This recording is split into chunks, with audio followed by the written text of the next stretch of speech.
I started here at Unity of Auburn way back in 2004. And this community at that time had just completed the huge task of purchasing, remodeling, and then moving into this building.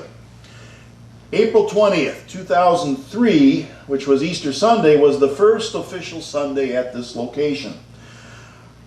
Unity of Auburn had been around since the 1930s, and that Sunday in April of 2003 marked the very first time that this community was meeting in a place that it owned.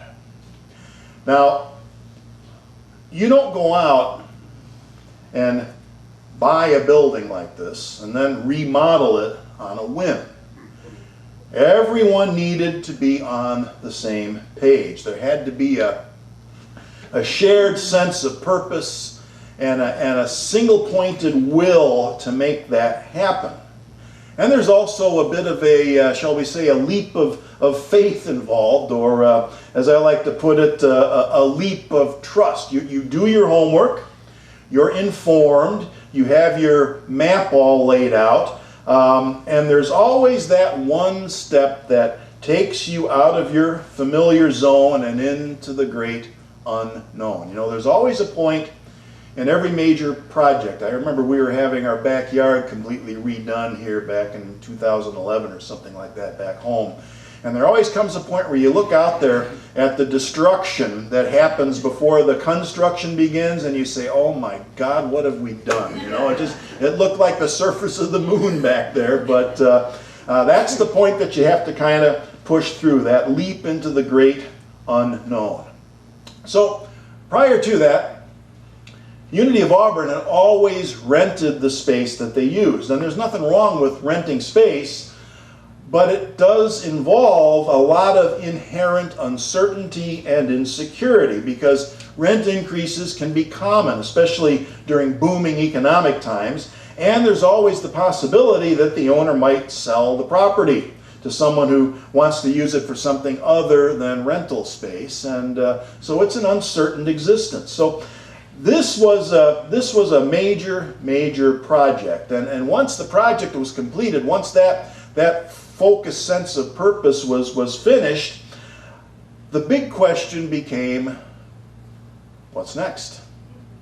What's next? And so, for that reason, we decided to start a project that was designed to identify and to clarify our purpose as a community, our reason for being, so to speak. We started it in June of 2007, and then we completed it a year later in 2008 when we rolled out the mission statement that we use each Sunday at the beginning of our service.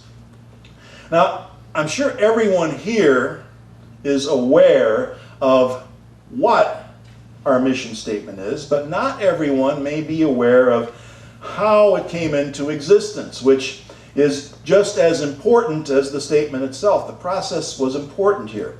So often in an organization, the development of a mission statement is this kind of a top-down process, right?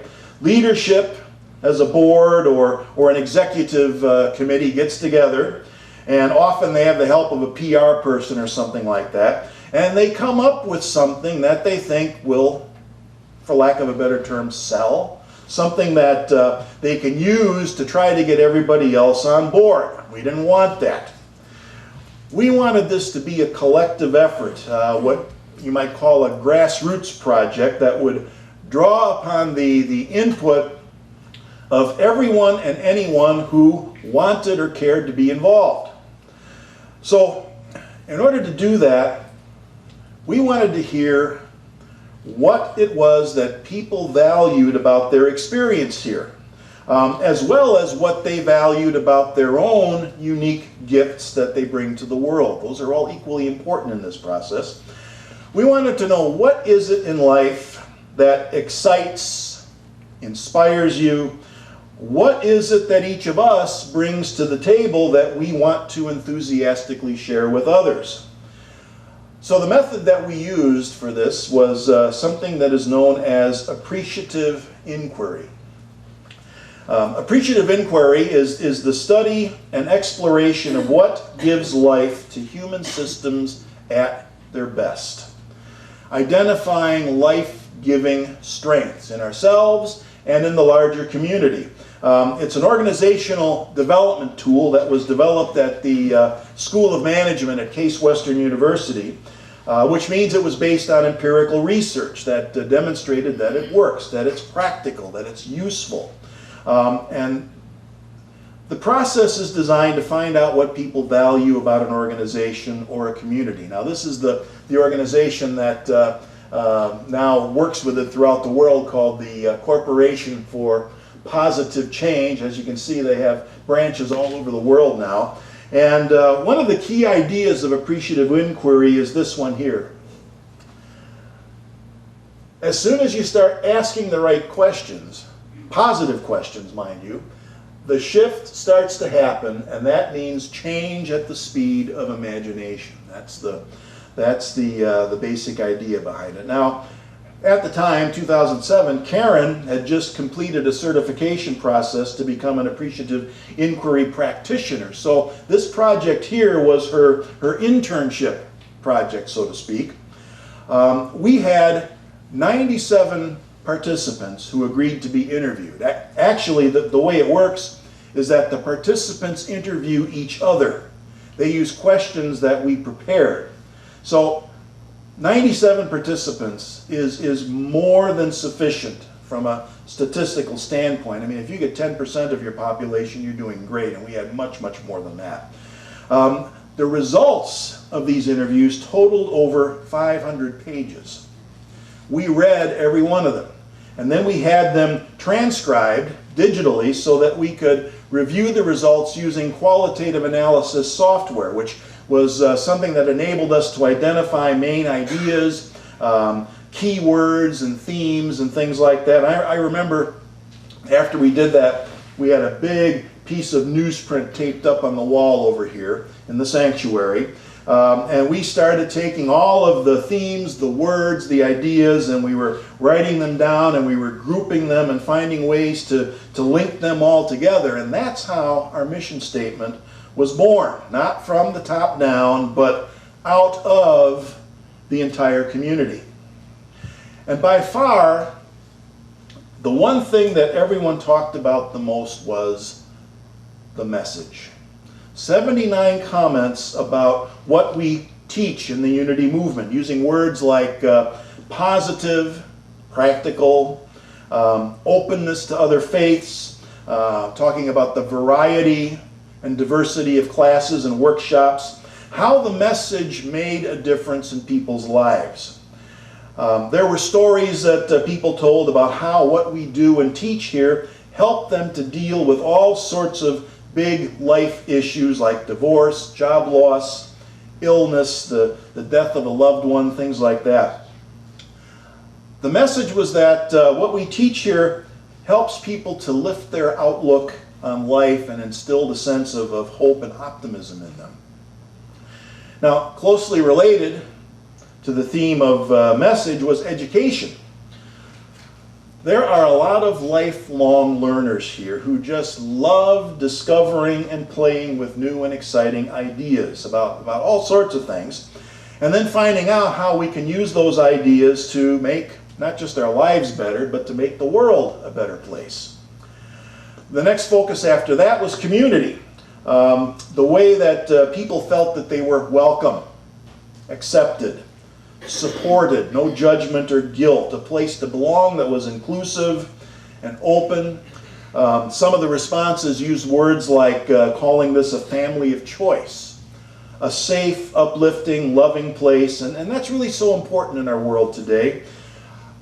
People need a sense of belonging and a sense of community, which for many reasons our larger culture no longer seems to be providing, at least in the way it used to.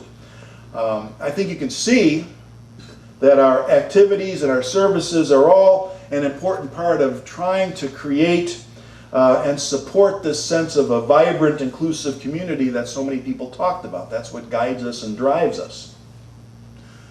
Another theme was growth. But this wasn't about growth the way we think of it in terms of, counting heads out there attending every Sunday. This was about expanding consciousness by applying the message, by applying the teachings, by applying it and living it. One of our 5 basic unity principles, number 5, says that it's not enough just to read about these things, that we have to live it, that we have to put them into practice. So that's the kind of growth that was being talked about there. So what we came up with out of all of that was a very clear picture of the core values of this community, what people valued the most about being here, and you put all those together and we get our mission statement. And what amazed me was how it practically wrote itself. Once you got things grouped together, it practically wrote itself out of those ideas and themes that were up on the wall. So once again, here it is. Unity of Auburn is a welcoming spiritual community advancing a positive message that teaches people of all ages and faiths how to thrive in a changing world, using your words. That's what we're called to do and to be in the world. And when we decide to do something here at Unity of Auburn, we measure it up against that mission statement and make sure that it's consistent. We try to be welcoming by not setting up a lot of hurdles for people to feel that they belong and are accepted here. And that includes the hurdles of doctrine and dogma. You might have noticed, those of you who have become members, you don't sign a Fillmore loyalty oath in order to become a member. There's no secret handshake, although I've had second thoughts about that because I think that might be kind of fun. Like these guys right here, look at that. There's a secret handshake for you. Doesn't that look great? Get together, that stuff. Any fans of Stranger Things here? Those are the kids from Stranger Things. Great show. Scary and funny at the same time. No, there's going to be no secret handshake. We don't need that, and we don't claim to have the exclusive path to anywhere. What we offer here are a whole array of resources for daily living, or as Karen would like to say, a spiritual toolbox that has lots of different tools in it, not just a hammer. You know what they say about a hammer? When the only tool you have is a hammer, everything looks like a nail, right? We're not limited that way. We use the word spiritual in a way that might be different from common understanding. The way we define spiritual has nothing to do with seances and psychics. Spiritual is what I call the intangible side of reality. It's the realm of truth, goodness, and beauty, virtue, values, aesthetics, creativity, and ideas, art, poetry, literature, and so much more. All of those intangible things that give life that sense of depth and richness, without which I don't think we could say that we're truly flourishing or thriving, which is another word we'll get to here. The word community, I think, speaks for itself. A group of people with shared interests. We're like-minded people here. Plus, it has the word unity in it up there, which you can see, which is a bonus, I think. Advancing. That's a great word. That's a word that's rich with meaning, because when you're advancing, you are moving forward. You are moving. The dictionary says that advance means to move forward in a purposeful way or to make progress. When a message stops moving forward, it's basically dead. It may be of value as a historical monument, but it lacks relevance and vitality. The message becomes a monument. And the place where you see lots of monuments are a cemetery, right? Where things aren't exactly moving forward anymore. Our task is to prevent that from happening, to prevent it from grinding to a halt, to keep it advancing, and to prevent it from becoming a monument. Now, a positive message isn't all about smiley faces and happy babble platitudes. There's more to it than just positive thinking. In fact, it's not enough to just think positive and happy thoughts all the time. I don't think that's even possible. Our positive message is a positive vision of humankind. That's really what we want to focus on, a positive attitude towards humankind, a positive vision of our potential. Children are born with unlimited potential, not original sin. That's the message we get traditionally. Children are born in original sin? No. Children are born with unlimited potential. We believe that human beings are capable of co-creating a world where everyone can flourish and live longer, happier, and healthier lives with an abundance of freedom and that richness of experience. And this is a belief that's based on evidence. You might recall last year we devoted several Sundays to talking about the ideas contained in these two books up here. The first one is Enlightenment Now by Steven Pinker, The Case for Reason, Science, Humanism, and Progress. And the other one was called Factfulness by Hans Rosling, 10 Reasons Why Things Are Better Than You Think. So our positive message isn't just a pipe dream. It's backed by multiple resources, and you can find them in both of those books and beyond. When we talk about people of all ages and faiths, that gets us back to the welcoming part. We want to be as inclusive and diverse as we can possibly be in the context of the demographic realities in these here parts. Thriving. There's another word that's rich in meaning. Thriving. Survival is essential. Thriving is even better. And does anyone dispute the fact that the pace of change is increasing? To thrive in a changing world. Anyone dispute that the pace of change is increasing? I can think of all the things that were considered to be science fiction dreams when I was a child that are now a common reality.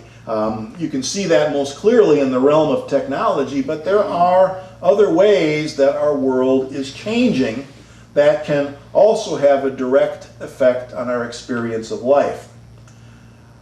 Back in 2014, in the September issue of our newsletter, I wrote about a demographic shift that was predicted to happen by 2043. It's the one that they identify here at the Brookings Institution.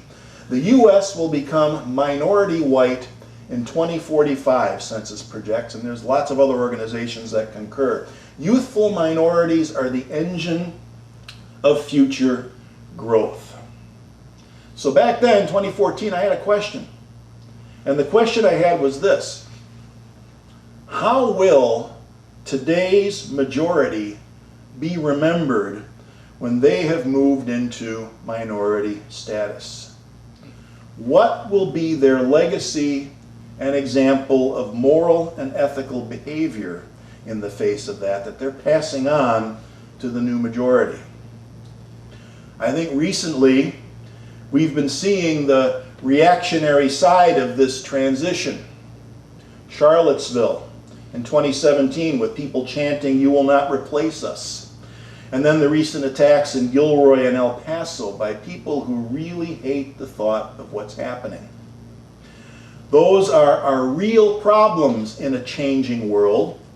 The technology is one thing, but we can't forget about these other aspects of a changing world that are things that we need to address. I mean, technology is great, but this is one area that our technology alone can't solve. This is going to be a spiritual problem. It's something that's going to have to be addressed from that intangible side of reality, which is what we focus on and excel at here at Unity of Auburn and in other like-minded communities. You know, technology can take down all the manifestos that they find out there, and they can deplatform hate groups, but someone has to take up the challenge of replacing those things with better ideas.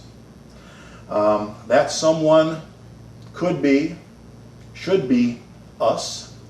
And I think that suggests that our mission statement tells us that we can be up to some really big things here in terms of what we teach, in terms of what we advance, in terms of what we demonstrate to the world, things that are going to address not just the fast pace of technological change, but other changes that are happening at the level of consciousness. Lets us know that we're up to something important, that we're up to something that is big, and that is really vital in this changing world.